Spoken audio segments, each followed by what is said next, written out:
Messieurs, il y a de cela une décennie, la signature de cet accord-cadre à Addis Abeba augurait de lendemains meilleurs et radieux pour les peuples de notre région. Nos États souscrivaient et décidaient de faire du respect de la souveraineté et de l'intégrité territoriale des pays voisins, de la non-ingérence dans les affaires intérieures des uns et des autres, de l'interdiction de fournir une assistance aux groupes armés ni à des personnes impliquées dans des crimes de guerre et contre l'humanité ou des crimes d'agression, et de la facilitation de l'administration de la justice grâce à l'entraide et à la coopération judiciaire dans la région, la pierre angulaire de notre action collective, nous autres États géographiquement localisés dans cette région des Grands Lacs africains. À la lueur des objectifs consacrés par cet accord historique,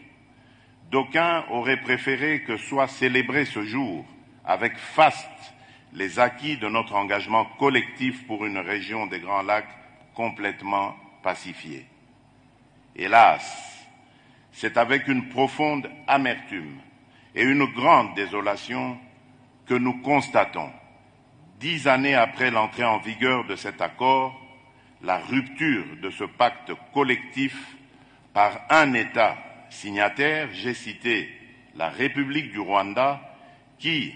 sous couvert du mouvement terroriste du M23, pourtant défait, et qui l'a ressuscité,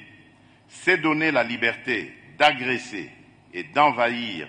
une partie de la province du Nord Kivu en République démocratique du Congo.